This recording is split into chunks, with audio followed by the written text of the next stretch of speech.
via fumaça na cova, eu via comida nadar, eu via o Antônio Gomes, lá no alto da favela, eu via o Antônio Gomes, lá no alto da favela, na 108 na praça, e a moça passou por dela, na 108 na praça, e a moça passou por dela, eu tava na pontada, eu via a rua fechar, eu tava na pontada, eu via a rua fechar, eu via a fumaça na cova, eu via a comida nadar, eu via a fumaça na cova, eu via a comida nadar, eu via o Antônio Gomes, lá no alto da favela, eu via o Antônio Gomes, lá no alto da favela, na 108 na praça, e a moça passou por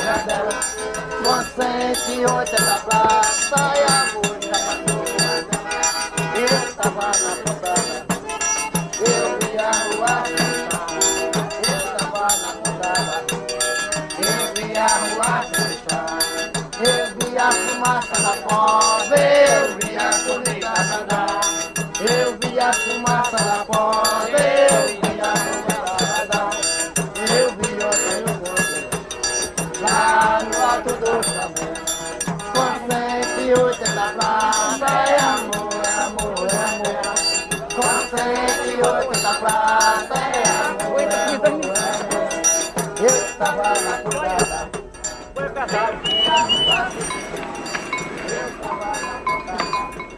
Quixeramobim, sertão do Ceará.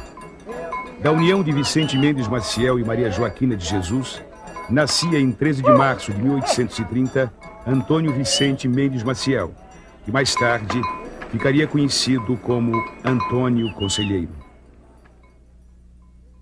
Os Maciéis, família numerosa e de poucas posses, se envolveram em conflitos com os poderosos araújos.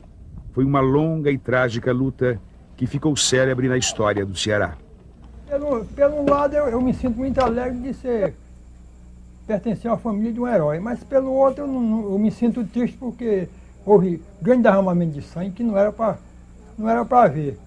Bom, Antônio Conselheiro era um menino que todos gostavam dele, muito estudioso, muito respeitador. A mãe dele morreu e o pai casou com outra mulher, e essa mulher, madrasta, judiou um pouco com o Antônio Conselheiro.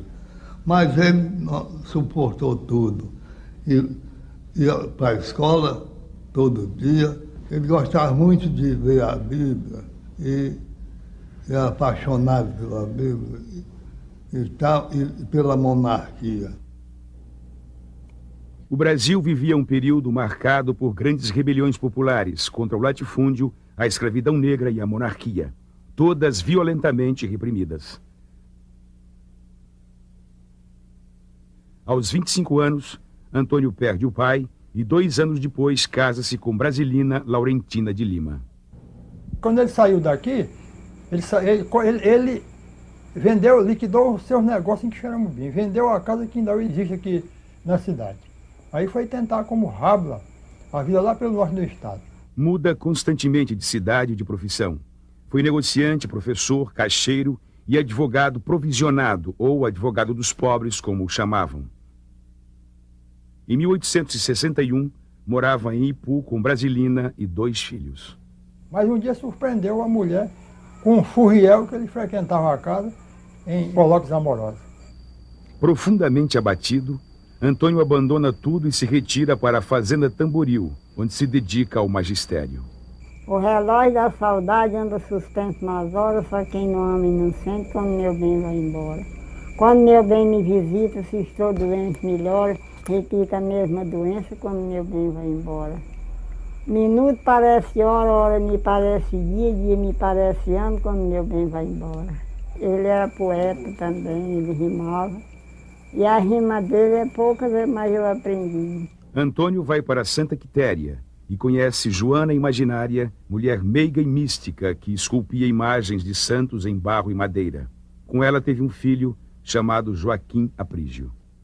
Nessa época explode a Guerra do Paraguai, na qual o Brasil disputa influência política e domínios territoriais. Antônio tinha alma de andarilho e em 1865 parte novamente.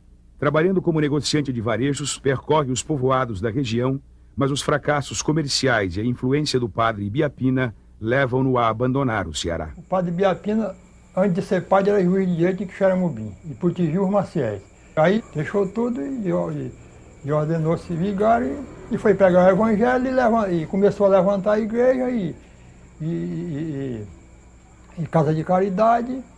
E aí ele vendo, Antônio Conselheiro já era propenso ao misticismo, né? E vendo as pregações do padre Ibiapina, entregou-se de corpo e alma. O Rabudo, que é um jornal de instância, foi quem trouxe a primeira notícia sobre o conselheiro que nós temos conhecimento, notícia publicada na imprensa, em novembro de 1874. O conselheiro passou na região, como nós sabemos, de Sergipe, e evidentemente ele deixou um conjunto, né, de seguidores e de admiradores. Em 1876, conselheiro é preso em Itapicuru, acusado de crimes em sua terra natal. Esse fato originou uma lenda que percorreu de boca em boca todo o sertão. Que o negócio diz que foi assim, a mãe dele foi quem fez o inferno para ele. Disse a ele que a mulher dele era farsa. Aí ele diz, não é, não é. Ela foi e disse, pois você diz que não é, você se faz uma viagem e se esconda. Aí ele foi e fez que fazia viagem, se escondeu. Ela que fez, vestiu em traje de homem, botou um chapéu e quando acabou saiu e chegou de noite. Chegou e bateu na porta, bateu na janela. A mulher disse que estava dormindo junto com a filha. Bateu lá e bateu cá e tal. E ele estava escondido, aí atirou nela. Atirou, ela caiu. Quando caiu, ele chegou, quebrou a porta e entrou. A mulher estava dormindo, matou a mulher e a filha. Quando voltou, que chegou, disse que era a mãe. Que a virou, era a mãe dele. Ali. Ele não olhou, quando entrou, não olhou. Assim dizem o povo, não sei, eu não vi, não é? Foi mentira, é mentira. Eu vou desfazer agora essa calúnia que foi assacada contra o Antônio Conselheiro.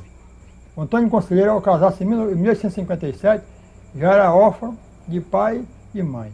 Comprovada a sua inocência e libertado, e retoma as peregrinações. Era um ano célebre em todo o Nordeste, 1877, o início da Grande Seca.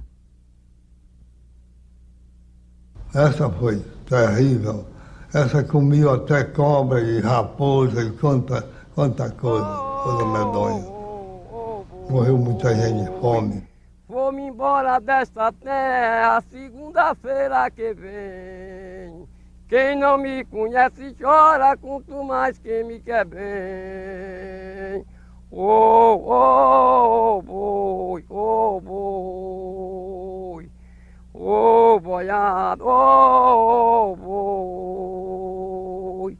Quando chega a tardezinha que o capim pega a murchar, me lembro de pai e mãe, dá vontade de chorar. Oh, vaca bonita, oh, boi. Conselheiro vivencia a dor e o sofrimento do povo nordestino e afirma que iria para onde o chamavam os maus aventurados. Como um semeador de oásis no deserto, ergue templos sagrados para o povo em muitos lugares esquecidos e abandonados. Na construção da igreja, porque chamava João Ciscaio, assim minha sogra dizia. Chamava João Ciscaio, tirando as pedras, é aqui perto. Pois bem, então uma pedra bateu no pé dele. Ele disse, ô diabo, quer quebrar meu pé? Pois bem, mas jogaram tudo em cima dos carros, carro de boi carregava.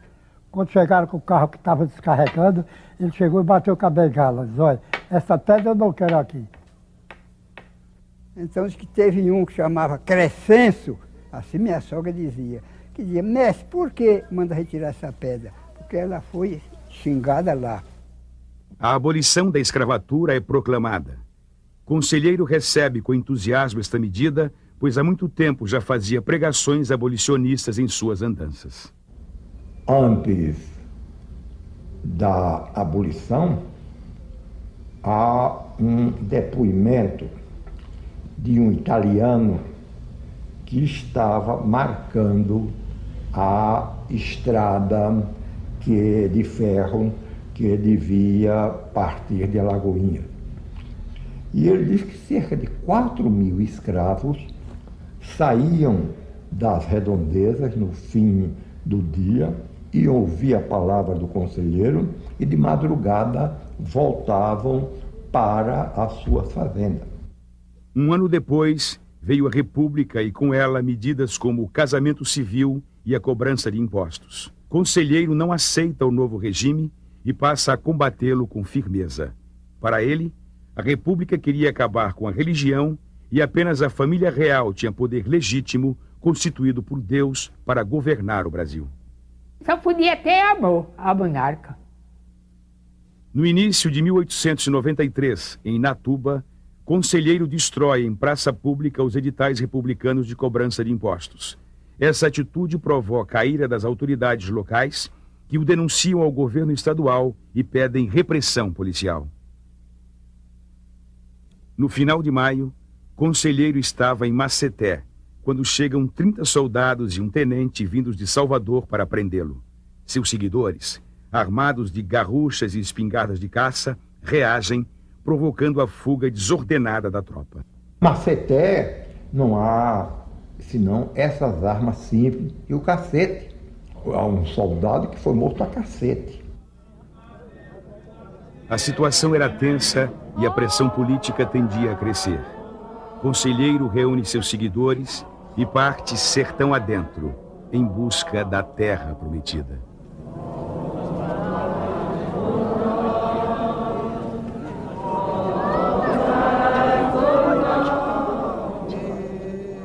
Aí apareceu pelo sertão um monte que passou a cativar, tão belo que ajuntou o povo irmão, patrão e opressor não tinha lá. Deixei-me viver, deixei-me falar. No coração da Bahia, em meio à vegetação da Caatinga, existia um velho e decadente povoado à beira do rio Vaza Barris. Este o lugar escolhido por Antônio Conselheiro, em junho de 1893, para construir sua morada. Foi naquele tempo o conselheiro passar aqui e queria que todo mundo acompanhasse, falando que lá tinha pão e leite, a água virava leite e as pedras viravam pão. Aí o povo naquele tempo era todo mundo, já sabe como é, né? Foi todo mundo interessado. Pensava que ele era o quê? Deus, ou sei lá, um santo. O nome do lugar era Canudos. Conselheiro o rebatizou de Belo Monte.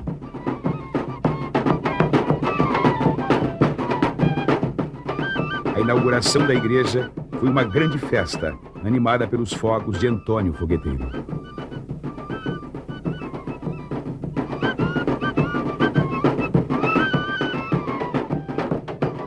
Esse cruzeiro do conselheiro era na frente da igreja de Santo Antônio, feita pelo conselheiro, não é? A primeira preocupação dele, enquanto a própria igreja e os outros poderes concentravam a terra, o conselheiro veio anunciando que a terra, com toda a sua força bíblica, a terra é do povo, a terra é de Deus, a terra é de vocês, ocupem-na. Porque a terra é um bem da vida, é um bem da criação. O arraial de Belo Monte se tornou uma lenda em todo o sertão nordestino. Então começou a fluir sertanejo, que deram o nome de jagunço. De toda parte começou, tanto do Ceará como da Paraíba, todo o Nordeste, e mais ainda da Bahia.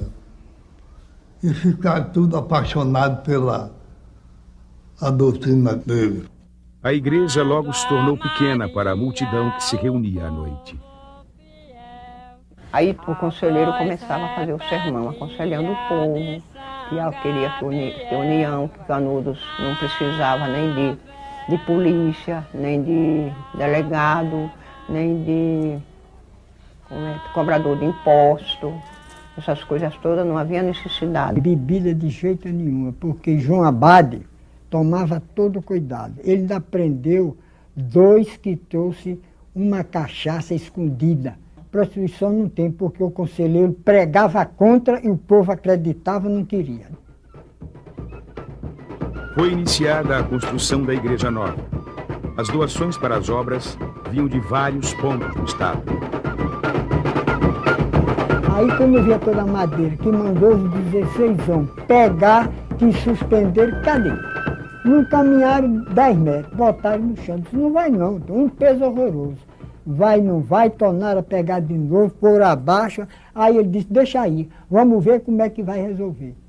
Principal é o principal. Aí foi bater lá onde ele estava, conselheiro. Tem negócio uns 2 quilômetros, mais ou menos, foi lá. Chegou lá e disse, bom Jesus, o Antônio, a principal peça para a igreja, não há quem possa com ela. Já botei 16 homens e não está no lugar. Aí ele disse, é muito longe? Ele disse, não, é perto. Vamos lá, vamos. Aí saiu o conselheiro. Quando chegou lá, ele olhou para a peça, me disse o Zé Vicente. Olhou para a peça, pegou o cajado, deu 3 pancadas na ponta da cumieira, no meio deu 3 e na outra ponta gritou, rapaziada, pega o pó e vamos embora. Aí, quando pegaram, foram. A Praça das Igrejas era o centro da comunidade. Era circundada por inúmeros becos estreitos e entrelaçados, compostos de casas de taipa que eram construídas de forma desordenada e em grandes mutirões. O Honório Villanova disse que havia um verde muito constante em Canudos na época do conselheiro, que havia às margens do Vale da Barris uma agricultura de subsistência que alimentava o povo da região.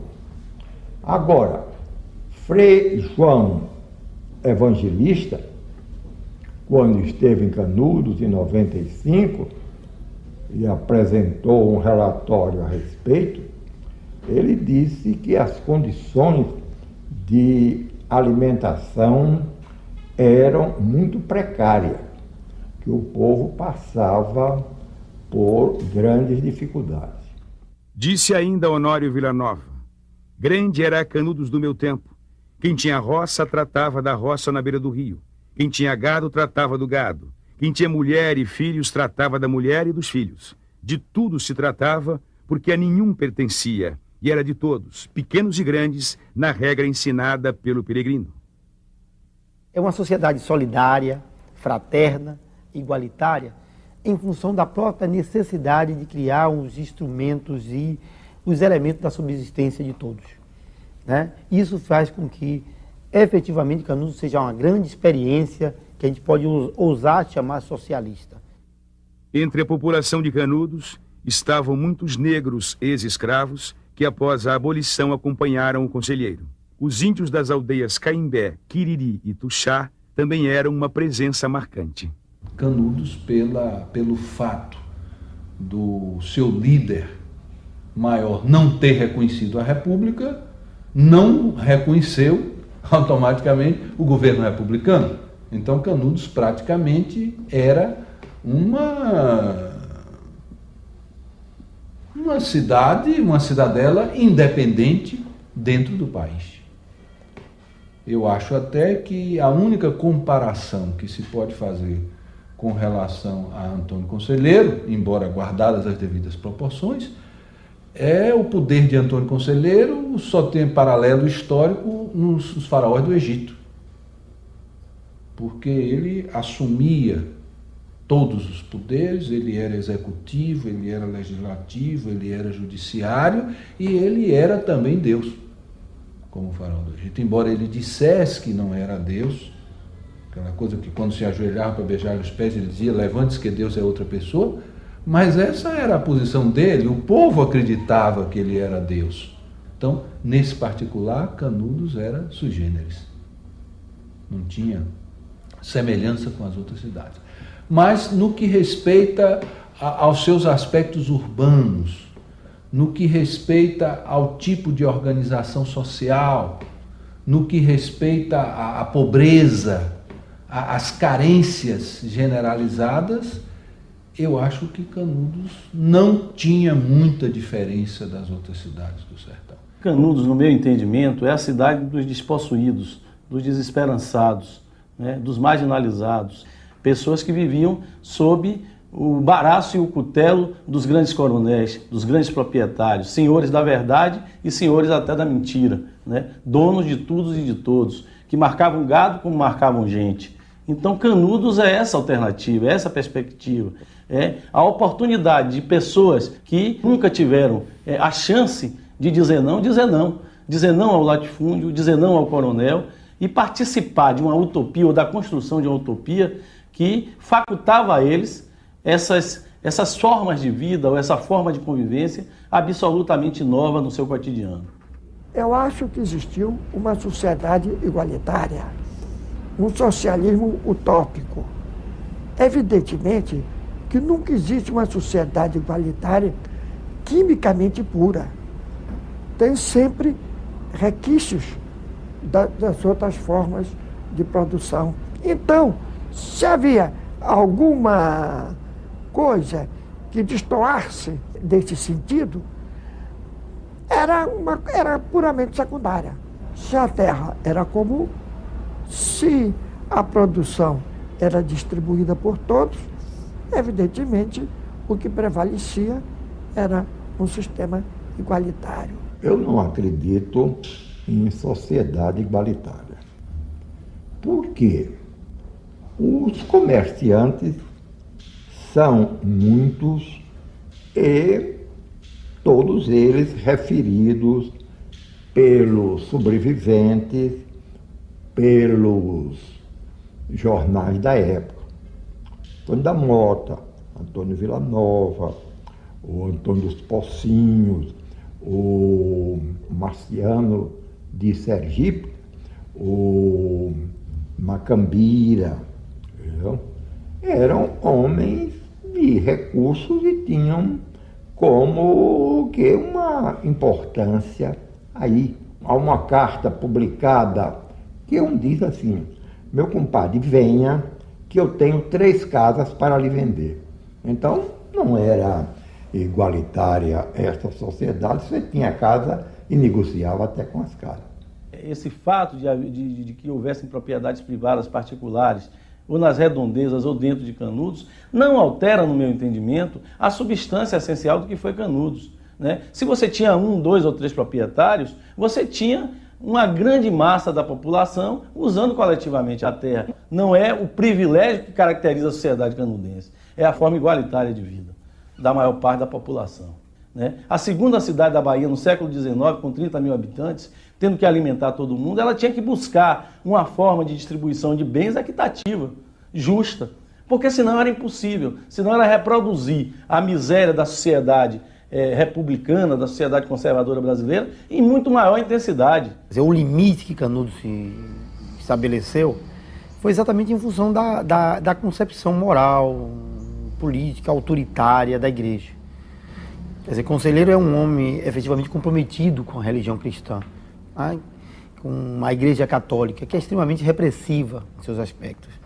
E isso não permitiu que se desenvolvesse plenamente o ambiente de liberdade, as concepções libertárias na vida e nas relações entre os homens, que, por exemplo, existia entre os índios, entre os negros, que foram, inclusive, agrupamentos fundamentais na formação de Canudos. No final de 1896, o padre Cícero enviou a Canudos o observador chamado Herculano. Conselheiro então lhe disse: haverão 4 fogos. Os 3 primeiros serão meus. O 4º eu entrego nas mãos do bom Jesus.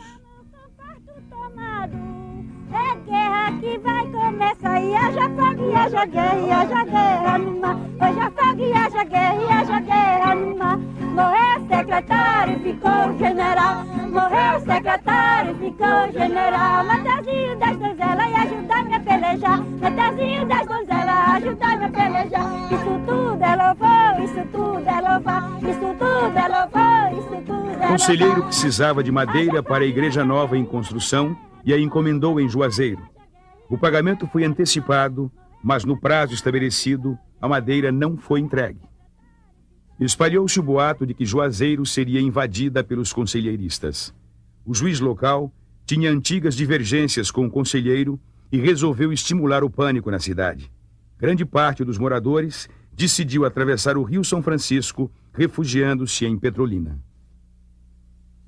Criado o clima propício, o juiz solicitou tropas policiais e foi atendido pelo governador Luiz Viana. De Salvador partiu a primeira expedição, composta de 119 homens comandados pelo tenente Pires Ferreira.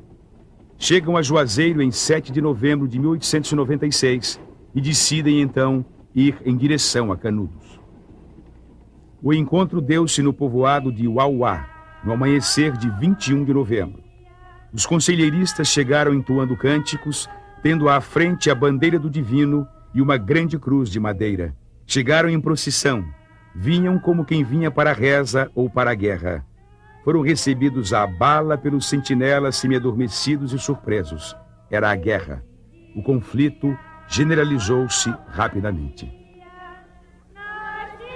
Violento, numa desproporção muito grande entre as partes, porque uns eram armados com armas próprias de guerra e os outros vinham com armas de caçar passarinho, cacete, de ferrão de furar boi.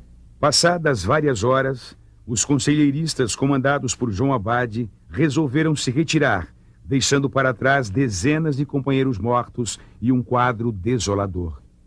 Quando a polícia se sentiu batida, indignou-se com as principais pessoas da terra, inclusive os que o hospedaram, os chefes locais. Pires Ferreira, não contendo a indignação, ele baixou fogo no Uauá. O Uauá foi queimado por eles. A expedição não tinha mais forças nem coragem para atacar Canudos. Naquela mesma tarde, retornaram para Juazeiro com o saldo de 8 mortos e 17 feridos. Que tinha se dado esse fogo no Uauá, pois bom, com 3 dias o conselheiro mandou tirar aí uma gota de homem quando acabar e enterrar os mortos. Aí, 20 homens foram. Quando chegaram lá, mó da Fiditina, não puderam enterrar, voltaram para trás.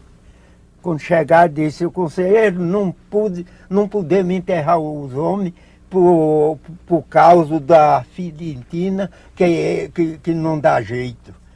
Aí meu pai Pedrão falou, se eles não foram enterrados porque lá não foi um homem. Se tem ido um homem, eles tinham enterrado. Foi bom. Aí o conselheiro diz, e você vai e enterra? Diz, vou e enterro. Diz, eu tiro 20 homens aí, vá. Ele foi, quando chegou lá, era a perna para um lado, cabeça para outro, era um rubo demais. Não puderam encostar com a Fidentina, mas ele rompeu e entrou. Foi bom. Aí ele mandou cavar 2 buracos, cavaram. Num, ele cansou de me dizer, num eu botei 75 e no outro botei 60. Em Canudos correu o boato de que Antônio da Mota, compadre e amigo de conselheiro, tinha avisado a tropa. Foi o suficiente para ter sua casa invadida e ser morto, juntamente com todos os filhos homens. Eu acho que após aquele massacre, aquele banho de sangue, que foi o trucidamento da família Mota, se esperaria de um homem como Antônio Conselheiro uma ação muito mais enérgica. E o que você vê é uma ação omissa. Você vê a omissão, o silêncio, né, o acomodamento das coisas. A derrota da expedição surpreendeu o governo, e no sertão crescia ainda mais o prestígio de Antônio Conselheiro e o afluxo de pessoas para Canudos.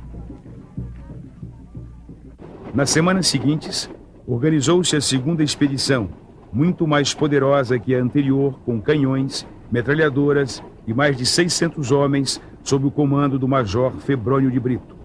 Embalados pela confiança numa rápida vitória, partiram de Monte Santo em 12 de janeiro de 1897.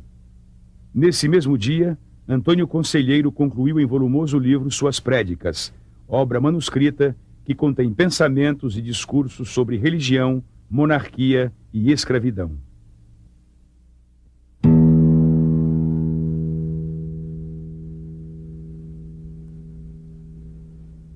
No amanhecer do dia 18, a expedição atravessava a Serra do Cambaio quando um forte tiroteio, vindo de todos os lados, anunciou a emboscada. Houve um grande corre-corre em meio à fuzilaria. O pleno conhecimento do terreno proporcionava aos sertanejos uma melhor posição de tiro, causando muitas baixas entre os soldados. A luta durou mais de 5 horas, quando finalmente a força militar prevaleceu e avançou, deixando muitas perdas entre os conselheiristas. No fim da tarde, a expedição acampou à beira da Lagoa do Cipó. Na manhã seguinte, houve um novo ataque, desta vez mais compacto e direto. Sem o abrigo das serras e rochedos, lutavam corpo a corpo, no terrível confronto dos punhais. No final do combate, inúmeros corpos restavam estendidos no chão, a maioria de conselheiristas. A lagoa tinha mudado de cor e de nome. Desde então passou a se chamar Lagoa do Sangue. Há um médico que participou da segunda expedição, o doutor Edgar Henrique Albertazzi, deixou umas memórias sobre a expedição Febrônio de Brito e disse que encontrou muitos cadáveres tendo ao lado um arco e uma flecha. Quer dizer, que eram indígenas que estavam combatendo. A tropa contou 10 mortos e 70 feridos. Estavam arrasados e resolveram bater em retirada. Na volta, os soldados, maltrapilhos, com fome e arrastando consigo os feridos e os canhões, percorreram parte do caminho fustigados pelas emboscadas ardilosas organizadas por Pajeú. Escapa, soldado. Quem quiser ficar aqui, quem quiser morrer, voa. Há de nascer 2 vezes, quem chegar essa gangoa. A derrota contundente intranquilizou o governo e toda a elite nacional. Canudos passa a ser visto como um reduto monarquista e a opinião pública era levada a crer no lema "A República em Perigo". Mais que depressa, buscou-se organizar outra expedição. Machado de Assis é das poucas vozes contrárias e escreve no Gazeta de Notícias: protesto contra a perseguição que se está fazendo à agente de Antônio Conselheiro. Sob grande ovação popular, partiu de Salvador no início de fevereiro a terceira expedição. Depois de 2 grandes fracassos militares, seguia com a responsabilidade de lavar a honra do exército. Levava 1.500 homens, 15 milhões de cartuchos e 6 canhões Krupp. No comando, o terrível coronel Moreira César, apelidado de Corta-Cabeças. Ao chegar a Queimadas, Moreira César telegrafou ao governador Luiz Viana dizendo: "Só temo que o fanático Antônio Conselheiro não nos espere."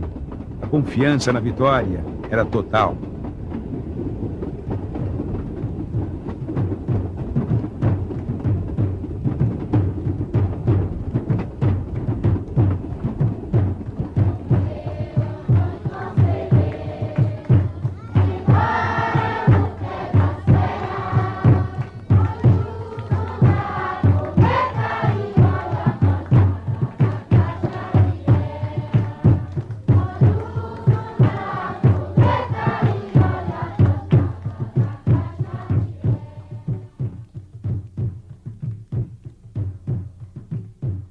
No caminho para Canudos, Moreira César mandou prender o padre Vicente Sabino, que morava no Cumbe, por este manter boas relações com o conselheiro. Ele era ateu, Moreira César, terrível, ateu terrível. Na manhã deste dia, pela primeira vez em toda a campanha, os soldados avistaram Canudos. Moreira César euforicamente gritou para os seus homens: "Vamos tomar Canudos sem disparar mais um tiro. A baioneta." O ataque começou com um bombardeio e, a seguir, uma rápida investida da infantaria que ocupou algumas áreas da cidade. A reação veio com uma tempestade de tiros, partindo dos defensores alojados em casas, becos e nas torres das igrejas. A cavalaria entrou em cena, mas no terreno acidentado foi ineficaz e tornou-se alvo fácil. Os acontecimentos desestruturaram a Força Federal. A insegurança e a indisciplina já dominavam suas fileiras e as perdas cresciam assustadoramente. Os conselheiristas também acusavam muitas baixas, mas tinham um melhor posicionamento tático, ocupando todos os espaços com rápidas substituições dos que caíam. O combate se arrastava dramaticamente há algumas horas, quando Moreira César, insatisfeito com seus comandados, irrompe na linha de frente. E entrou e lá e vai, que quando estava dentro do rio, para saltar para o lado, para o outro lado, recebeu um balaço por trás das costas. Quem atirou nele disse que só podia ter sido a força. Ele disse que tinha um pacacete de aço, que batia a bala, caía no chão. Mas recebeu o balaço. Aqui diz que foi dizendo: Tamarim, toma conta do comando que estou baleado. E aqui deu no reda do cavalo para trás e os jagunços aí criaram arma nova e ferreram o tempo. Deu-se o recuo para o abrigo do Alto do Mário. O coronel Tamarindo, muito abatido, nada fez. O sol começava a se pôr. Em um cenário sangrento e doloroso, a luta havia terminado por ora. Em Canudos, o sino da igreja, tocado por Timotinho, anunciava a vitória. Estava derrotada a célebre expedição. A nossa batalha é uma beleza, é uma beleza. Avistei de longe, é uma fortaleza, é uma fortaleza. A noite veio cobrir o desespero e o medo de centenas de soldados encurralados no morro. Durante a madrugada, os oficiais reunidos tomaram uma decisão histórica: bater em retirada. Moreira César é comunicado, não concorda e registra por escrito o seu protesto. No amanhecer do dia começou a viagem de volta. Era como um pesadelo que ainda não havia terminado. Mais uma vez surge Pajeú, liderando seus companheiros em emboscadas que aterrorizavam os soldados. Era o que faltava para o pânico tomar conta da tropa, que numa fuga desabalada abandonava feridos e armamentos. Itamarim correu, e aí vai, e eles saíram, mata aqui, mata acolá. Moreira César morreu aí na Imburana, que já ia baleado, e foram matar Tamarim no Angico. Com 3 léguas quase do Canudo, 3 léguas. Coronel Moreira César, olhos de capinhaçu, levou bala no Canudo, foi pro bico do urubu. O fracasso da terceira expedição, segundo o escritor Aristides Milton, caiu como uma avalanche na alma sobressaltada da nação. Os meios políticos e militares do país estavam em pânico. Afinal, um agrupamento de sertanejos mal armados estava vencendo as tropas de elite da República. Na noite que chega no Rio de Janeiro, a notícia da derrota da expedição Moreira César e da morte, não só a derrota da expedição, como a morte do seu comandante em combate, só no Rio de Janeiro 3 jornais monarquistas são empastelados. A palavra usada, mais geralmente usada, era extermínio. O extermínio dos inimigos da República. A imprensa carioca apontava a Bahia como um estado monarquista. A sociedade baiana repudiava as acusações e apresentava suas mais firmes convicções republicanas. A antiga e a nova capital do Brasil reavivavam velhas rixas políticas, mas no essencial estavam unidas: somar forças para destruir Canudos e Antônio Conselheiro. Ainda em março formou-se a 4ª expedição, a mais numerosa de todas e equipada com os mais modernos armamentos da época. Sob o comando central do general Arthur Oscar, foi dividida em 2 colunas. A primeira, com o general Silva Barbosa, parte de Monte Santo em 14 de junho. Eram mais de 4.000 soldados e destacava-se na sua artilharia o canhão Whitworth, o célebre 32. Na retaguarda, protegendo 750 mil quilos de mantimentos e munições, seguia o 5º Corpo de Polícia da Bahia, destacamento formado por 400 jagunços contratados no interior do estado.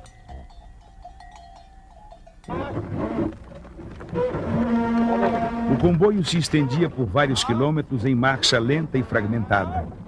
Além das dificuldades no transporte dos canhões, ainda sofriam rápidas emboscadas de Pajeú. Esses ataques provocavam poucas baixas, mas atingiam a moral dos soldados, deixando-os temerosos e inseguros. Ao se aproximar do arraial, uma surpresa esperava a coluna. Os conselheiristas tinham ornamentado os galhos das árvores e à beira da estrada com caveiras, esqueletos e fardamentos. Eram os restos da expedição Moreira César. A segunda coluna, com o general Cláudio Savagé, partiu de Sergipe, se agrupando em Jeremoabo, de onde 2.500 homens prosseguiram em 16 de junho. Devido ao seu desempenho ao se aproximar de Canudos, recebem a denominação de Batalhão Talentoso. Este apelido vem depois do combate de Cocorobó, que foi realmente o primeiro e um dos poucos confrontos em que as tropas do Exército venceram francamente os jagunços. As circunstâncias para as tropas do Exército eram as piores possíveis. Inclusive ter que dar uma carga de baioneta montanha acima com os jagunços entrincheirados. Mas mesmo assim, as tropas de Savagé conseguem deslocar os defensores de Canudos dos seus abrigos em cima da montanha e disse que conseguem pô-los a correr. No outro lado, comandando seus guerreiros invisíveis, Pajeú envolveu e conduziu com maestria toda a primeira coluna para o alto da favela, terreno previamente preparado com fossas e trincheiras que permitiam uma posição privilegiada de ataque. O dia 28 de junho foi dramático para a primeira coluna. O tiroteio era forte e incessante e as reservas de abastecimentos que vinham na retaguarda tinham sofrido ataques e estavam cercados. Começava a faltar munição e comida, e as baixas aumentavam rapidamente, inclusive no comando. O conselho mandou cercar a divisão, fazendo melhor pontaria sobre os homens de Garão, porque ele não temia o governo nem a sua expedição.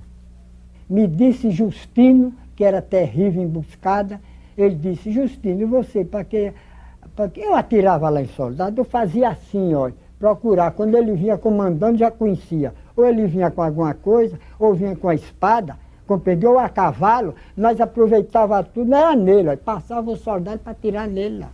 Porque ele diz: nós derrubando o comandante, nós estamos com a batalha ganha, porque o soldado começa a se patifar, tem medo. Porque o soldado só avançar, porque o comandante diz: vamos, vamos. Eu tinha que ir, mas faltando, o fracasso era certo. Arthur Oscar envia um veemente apelo ao general Savagé para que este venha em seu socorro. A segunda coluna já havia iniciado o bombardeio sobre Canudos quando desloca-se para o alto da favela ao encontro da primeira, livrando-a de uma derrota fragorosa. Aqueles ataques das guerrilhas, digamos assim, se abasteciam muito de armas e de alimentação. Né? Então foi crescendo, porque é impressionante como eles reagiram até o último momento. E o próprio general Arthur Oscar chegou ao delírio e disse para a imprensa que eles tinham armas que o exército brasileiro não possuía. Fazia aqueles bacamartes, compreendeu? E a pólvora era feita aí em Canudos, com a emburana seca, queimada, com salitre da serra do Bendegó, é de uma serra que dava lá, compreendeu? Ainda hoje existe. Lá veio um homem que chamava Galdino, que era feitor de pólvora, compreendeu? Então ele é quem preparava, esse Galdino, Midi Serafim. Em 14 de julho, com uma salva de 21 tiros de artilharia, o Comando Militar da agora unificada expedição comemora o aniversário da Revolução Francesa. Liberdade, fraternidade e igualdade. Marcou-se para 18 de julho o grande assalto. Todas as forças foram acionadas e um pesado bombardeio iniciou o ataque. Mas a resistência canadense era grande e a luta prosseguiu durante horas. A muito custo, os soldados conseguiram transpor o rio e dominar um pequeno trecho de casas. Era impossível avançar mais. Para alívio geral, o dia chegou ao fim. O grande assalto fracassara. O exército acusava 950 baixas, e do lado canadense, certamente, o número era também bastante elevado. Restavam algumas horas da noite para confortar na penumbra a dor dos feridos e aquecer com a terra sertaneja a frieza dos mortos insepultos. Eu ainda vi muito cadáver seco ali naquelas barrocas. Cada corpão aí estirado e morto. Seco, seco. Arthur Oscar pede urgente reforço ao governo federal. Afirma já ter mais de 1.700 baixas e que nem em 5 anos de guerra do Paraguai viu coisa parecida. A opinião pública estava histérica. 8 dos principais jornais do país enviaram correspondentes ao palco da luta. E as notícias não conseguiam explicar tanta dificuldade e demora de um exército bem equipado, formado por tropas de 17 estados brasileiros, em destruir um reduto sertanejo. Os habitantes de Canudos se defenderam de uma agressão e se defenderam até as últimas consequências, porque eles estavam lutando por uma causa que era bem próxima, enquanto os soldados vinham lutar em nome da República, cuja República nem todos estavam, digamos assim, imbuídos desse sentido do ideal da República. No acampamento militar, as condições de higiene e saúde eram péssimas e um surto de varíola começava a se alastrar. De Salvador, segue apressadamente um grupo voluntário de estudantes de medicina. Neste ambiente, cresciam a indisciplina e as deserções. Há uma declaração, eu creio que é do Dantas Barreto, que duvidava da fidelidade das tropas de Sergipe e da Bahia, que tendiam a passar para o lado de Canudos. Em Canudos, a situação também era muito grave. Diariamente, a cidade sofria um bombardeio incessante, mas impressionava a tropa a postura em combate dos sertanejos. Nunca tocavam em dinheiro o objeto de valor dos soldados mortos e jamais abandonavam, na frente de luta, seus companheiros feridos que eram tratados pelo médico do arraial. Ele curava o Mané Quadrado. Ele era um caboclo do Rudelo. Ele veio para Canudos. O serviço dele era esse, curando. Aqueles baleados, tudo ele fazia o serviço. Banhava, tirava o enticaço. Midi Serafim, que assistiu muito isso, ele conhecido o caboclo. Tirava o enticaço da emburana de cheiro, cozinhava aquela água, tirava agora uma madeira que tem lá, chama do brabo, compreendeu? Tirava aquelas lascas e assava aqui até torrar. Quando torrava, pisava e lavava com a água da umburana de cheiro e botava aquele pozinho fino da folha do umbu brabo. E com aquilo não dava o teto nem nada, a pessoa vinha sarar. Em 10 de agosto parte o reforço da famosa Brigada Girard, formada por 1.100 homens que ao longo do caminho foi se reduzindo drasticamente. A proximidade do cenário da guerra provocava uma crescente onda de pedidos de baixa. A até então intrépida brigada chegou ao alto da favela com 800 homens amedrontados e o apelido nada lisonjeiro de Mimosa. As táticas usadas pelos conselheiristas era aquilo que a gente hoje chama guerra de guerrilhas, né? Inicialmente, pelo menos, eles caçavam homens, como se caça animais. e como todo homem do sertão, ainda hoje, caça para garantir sua sobrevivência. Toda essa capacidade de caçar animais foi transferida para a caça aos soldados. Quando o soldado fumava, ele pô, papai deitadinho no chão. Quando eu dava, agora a minha mãe disse, a força quando estava, o tiro sai de uma vez. Agora os jaguares saem, não tinha regra de briga, não é? Dia a dia a situação se agravava no acampamento e a sobrevivência tornava-se insuportável. Um oficial escreveu em seu diário: a fome tortura, o calor queima, a sede abrasa, a poeira sufoca e os olhos esbugalhados fitam o vácuo. Alarmado com a possibilidade de mais uma derrota, o governo envia o próprio ministro da Guerra, Marechal Carlos Machado Bittencourt, que em 7 de setembro se estabelece em Monte Santo e toma providências enérgicas, conseguindo regularizar o abastecimento das tropas em combate. Com o ministro segue o reforço de 3.000 soldados. O governo mandava a força, fazia aquele tiroteio, fazia aquele fogo. Aí voltava, morria o que morria, morria a carne, morria os que vinha, morria o que estava dentro, aí o resto voltava, né? Quando era depois, assim que saía, vinha mais gente para dentro, entravam mais para dentro, na força de conselheiro, né? Tudo para dentro que era para vencer. Foi por isso que a guerra foi aturada, foi por causa disso, né? Porque eles ficavam remetendo. Mesmo durante esse conturbado período, todos os dias, às 6 horas da tarde, Timotinho subia à torre da Igreja Velha e tocava a hora da Ave Maria. Em um cenário desolado, era um belo e grandioso espetáculo que ressoava em toda a redondeza. Belo monte, alto alegre, se despede de mim que já vi. O Timotinho acabou morrendo, Canuto, quando desabou o sino com a torre, já derrubado, já no fim, dia de setembro. Para derrubar a igreja custou caríssimo para ela ir abaixo. Mas com muita pancada de balas grossas, porque aqueles primeiros canhões 27, batia nada, não fazia nada. Foi que veio aquele. Ele trouxe o 32. Aí começou a usar o 32, que as balas eram 18 quilos também, que ainda peguei numa, entendeu? Era assim meio retorcida, assim com o bico. Foi essa que começou a bombardear, a fofar, até que derrubou a torre da igreja. Essa matadeira. Era chamar uma peça de matar a pessoa. Assim mesmo, quando disparava, olha, as balas eram desse tamanho. E agora aquela cabeçona redonda que tratava ali. Quando disparava, acabava com o mundo.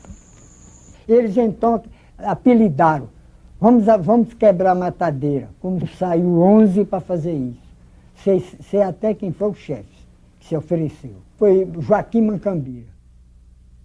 O conselheiro, ele disse assim, tanta imagem e tanto inocente, para esse Zé Credo acabar. Aí meu pai disse, e você sabe que o conselheiro vai-se embora ou vai morrer? Anoiteceu, não amanheceu, não teve quem ouvisse mais. Não sabem para que mundo deu, nem se morreu. Quando foi no outro dia, caçaram o conselheiro.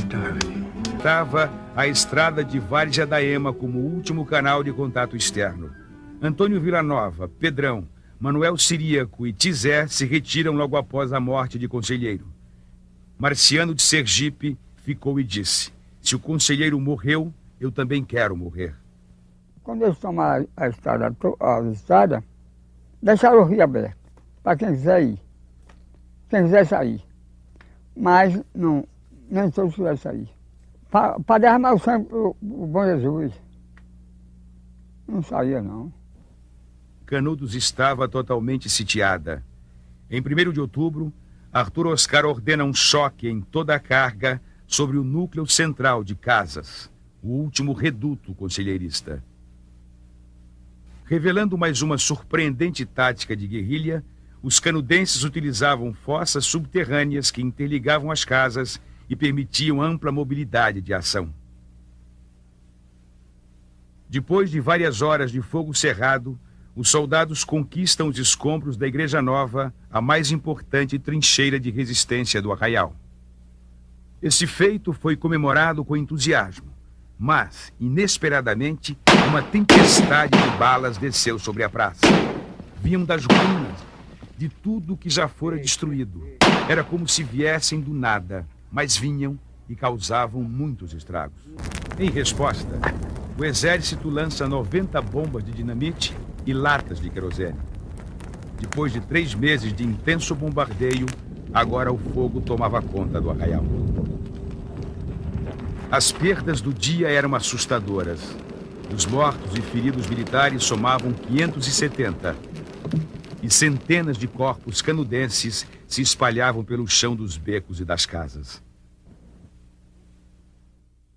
Quando você conversava com o Tizé, por exemplo, Manuel Ciríaco, ou Pedrão, ou até uma ou outra pessoa mais velha, mulher, como Maria Grande e tal, eles em determinado momento conversavam com satisfação, né? Mas eu notava com os outros que eles conversavam com um certo pavor determinadas fases da guerra, principalmente a fase final. Era como se ele dissesse, olha, nós morremos muitos, mas ganhamos. Depois nós morremos muitos, mas ganhamos. Finalmente, nós morremos quase todos e perdemos. Aí ele realmente retratava o sofrimento deles, o fato de perder o líder, a decepção, e como se dissesse assim, o mundo se acabou mesmo. No dia 2 de outubro, surge por entre as ruínas um homem com uma bandeira de paz. Era Antônio Beatinho. Queria falar com o comandante e disse que lá dentro ninguém aguentava mais. A fome e a sede estavam acabando com todos. Pede o fim dos ataques e o consentimento para que pudessem sair do Arraial em paz. Arthur Oscar lhe disse que voltasse lá e trouxesse os homens para se entregarem, que ele lhes garantia a vida. Beatinho volta ao Arraial e pouco depois reaparece com um grupo de 300 pessoas. Eram mulheres, velhos e crianças maltrapilhos e doentes. Afirma que todos os homens restantes haviam rechaçado sua proposta de rendição e iriam lutar até o fim.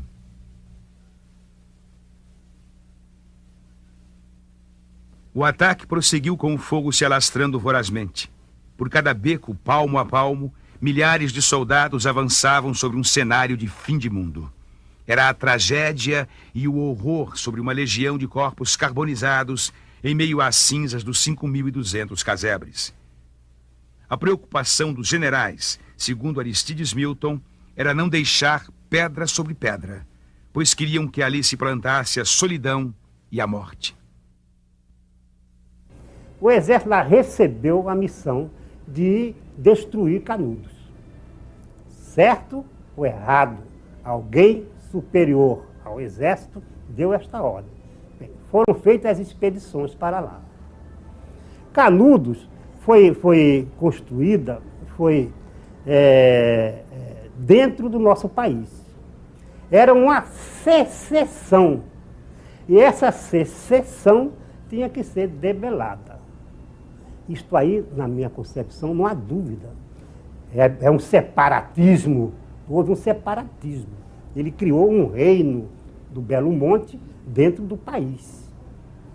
Bem, agora, a maneira assodada que chegaram lá as expedições, aí já é outro problema. Era preciso que a República, que o positivismo, que a ciência militar se afirmasse de tal forma que nunca mais fosse questionada. Repare que não só Canudos é destruída, é derrotada, é mais do que derrotada, ela é destruída, ela é queimada, ela é bombardeada, ela é salgada e alagada. Nos últimos dias da guerra, aplicou-se largamente nos prisioneiros a gravata vermelha, como era chamada a degola, atingindo até mesmo Antônio Beatinho, que recebera pessoalmente do general a garantia de vida. A degola diz que foi assim, diz que metia o dedo nas ventas do freguês assim, quebrava assim para trás, passava o arfão cabeça caía ali, o corpo ficava se batendo. A cabeça parece que simboliza, não é? onde estão as ideias, onde está o projeto de uma sociedade diferente. Havia que cortar essa cabeça para que o projeto mesmo acabasse. O que houve no degolamento foi no final, quando os jagunços foram capturados, alguns dos jagunços foram capturados. Mas não houve assim uma prática generalizada dessa crueldade do degolamento, né? E os chefes mesmo, não há notícia que tenha havido chefes que tenham ordenado essa prática. O crime da degola, perpetrado em Canudos pelo Exército Brasileiro, é um crime inominável, imperdoável e que não deve ser esquecido, né? E não se venha dizer que esse crime se deu à revelia da vontade das altas patentes que estavam em Canudos, né? Porque não se degolou nenhum, nem dois, nem este ou aquele prisioneiro. Se degolaram centenas de prisioneiros com a conivência, com a onisciência e com a omissão das altas patentes dos oficiais que estavam em Canudos. Um foi preso, Arthur Oscar perguntou a ele: você quer ter sua liberdade? Na presença de Euclides da Cunha. Você quer ter sua liberdade? Ele disse: eu me deu, aceito. Após diga: viva a liberdade e morra o conselheiro. Ele disse: morra a República e viva o conselheiro. Ele disse: para isso não tem jeito, siga para degola. Aí, a resposta foi duas duras assim. Diga: viva a República, que eu lhe dou a liberdade. Ele disse: viva Bom Jesus Conselheiro, e não a República. A resistência se manteve até o último homem na última trincheira de luta. Em 5 de outubro de 1897, Canudos estava destruída. Ficou tudo acabado aí. É tudo acabado. Quer dizer que aí nada, não estou dizendo, aí não ficou, só tinha. Eu ainda me lembro que tinha aí os cacos velhos de casa e o cachorro. O cachorro disse que ficou aí, que era uma coisa horrível. O pessoal não podia nem andar. Das missas foi muita, que era muita gente. O senhor calcule que morreu foi toda a gente. Foi toda a gente. O corpo de Antônio Conselheiro foi localizado em 6 de outubro no santuário da igreja. Depois de exumado, foi degolado e a sua cabeça levada para Salvador. Mesmo depois da guerra, os sobreviventes, crianças, adolescentes, são vendidos para a prostituição. Porque é preciso que se destrua aquele referencial, aquela utopia, aquele referencial de terra livre. Eu acho que eles não deviam ter feito esse açude aí, por causa de este pessoal ter sido derramado esse sangue aí no Canudo e ser coberto d'água.